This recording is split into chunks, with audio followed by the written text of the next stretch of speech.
Baik, Assalamualaikum warahmatullahi wabarakatuh. Di sini saya akan menjelaskan tentang hukum acara perdata tentang eksekusi.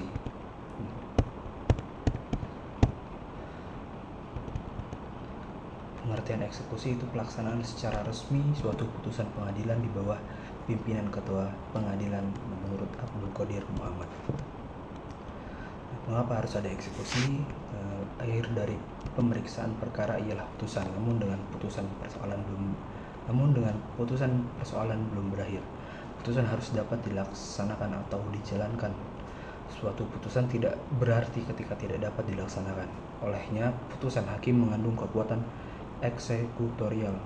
Kekuatan eksekutorial memiliki arti kekuatan yang untuk dilaksanakan apa yang diterapkan dalam putusan itu secara paksa oleh alat-alat negara menurut Sudikto Mertokusumo. Selanjutnya itu tujuan eksekusi. Putusan pengadilan pada akhirnya menjadi sesuatu yang dipaksakan karena pihak yang kalah tidak mau mematuhi dengan sukarela. Eksekusi bertujuan untuk melaksanakan putusan sebagai bentuk memenuhi presentasi. Dasar hukum eksekusi di dalam RBG dan HIR pasal 206 sampai pasal 258 di RBG, pasal 195 sampai pasal 224 di HIR. Dalam RV pasal 1033 RV. Di dalam Undang-Undang Nomor 4 Tahun 2004 tentang kekuasaan kehakiman pasal 36 ayat 3 dan 4. Ketentuan lain itu pelaksanaan eksekusi hak tanggungan dalam Undang-Undang Nomor 4 Tahun 1996, pelaksanaan eksekusi fidusia dalam Undang-Undang Nomor 42 Tahun 1999. Di dalam pasal 195 sampai 206 HIR, pasal 206 sampai pasal 258 RBG telah mengatur tentang peringatan atau teguran unmaining atau sita eksekusi, pemenuhan prestasi, pengosongan objek sengketa, penyerahan objek sengketa, pelelangan, pembayaran, dan penyanderaan atau gitzaling. Di Undang-Undang Nomor 4 Tahun 2004 Pasal 36 ayat 3, pelaksanaan putusan pengadilan dalam perkara perdata dilakukan oleh panitera dan jurusita dipimpin oleh ketua pengadilan. Asas eksekusi. Menjalankan putusan yang telah berkekuatan hukum tetap, putusan tidak dijalankan secara sukarela, putusan yang dapat dieksekusi bersifat kondemnatoir, eksekusi atas perintah dan di bawah pimpinan ketua pengadilan. Menjalankan putusan yang telah berkekuatan hukum tetap, putusan pengadilan berkekuatan hukum tetap jika tidak terdapat lagi upaya hukum atasnya dalam pengertian putusan sudah memiliki kekuatan mengikat yang positif, mencakup putusan first take yang tidak dimohonkan verzat, putusan pengadilan negeri yang tidak dimohonkan banding, putusan pengadilan tinggi yang tidak dimohonkan kasasi, putusan kasasi, dan putusan perdamaian. Menjalankan isi putusan yakni dengan dua cara, yakni secara sukarela dan secara paksa. Eksekusi menjadi pilihan ketika pihak yang kalah tidak mau menjalankan isi putusan secara sukarela. Pihak yang menang mengajukan permohonan kepada ketua pengadilan agar putusan dapat dilaksanakan. Ketua pengadilan memanggil pihak yang kalah untuk ditegur agar supaya segera mematuhi isi putusan dalam jangka waktu 8 hari sejak teguran itu.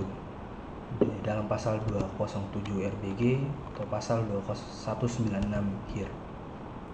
Sifat kondemnatoir pada putusan yang dapat dieksekusi.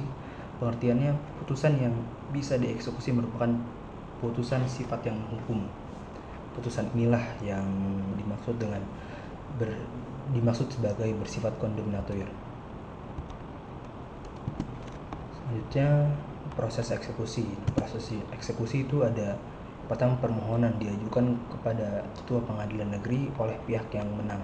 Selanjutnya pemanggilan, KPN memanggil serta memberikan unmaining atau peringatan pada tergugat untuk melaksanakan isi putusan pengadilan dalam 8 hari sejak teguran.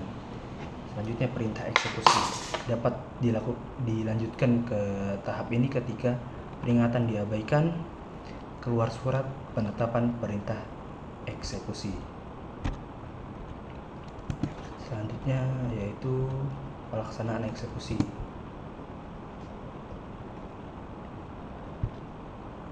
Eksekusi dipimpin oleh ketua pengadilan.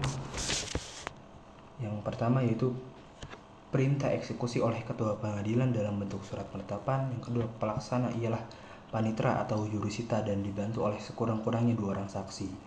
Memerintahkan panitera atau jurusita untuk melakukan pembawanan sita eksekusi atau executorial baselect. Pejabat yang melakukan eksekusi membuat berita acara eksekusi. Selanjutnya yaitu tentang executorial baselect. Nah, tujuannya itu agar terjadi penyitaan terhadap barang tidak tetap atau benda bergerak dan barang tetap jika tidak cukup. Penyitaan sebagai pengganti jumlah uang tersebut dalam putusan dan seluruh biaya. Executorial baselect otomatis sebagai lanjutan juga dari conservator baselect atau sita jaminan. Proses lanjutan ialah penjualan lelang atas barang-barang yang telah disita. Jenis-jenis eksekusi. Jenis eksekusi itu ada 3 jenis. Yang pertama, eksekusi membayar sejumlah uang diatur di dalam pasal 195 sampai 197 HIR dan pasal 206 sampai 207 RBG. Eksekusi untuk melakukan suatu perbuatan diatur dalam pasal 225 HIR, pasal 259 RBG dan pasal 606 RV. Eksekusi real diatur dalam pasal 197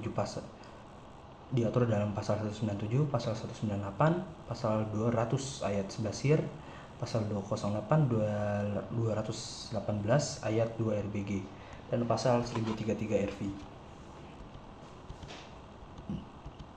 Ya, mungkin ya itu saja yang dapat saya sampaikan. Sekian dari saya. Wassalamualaikum warahmatullahi wabarakatuh.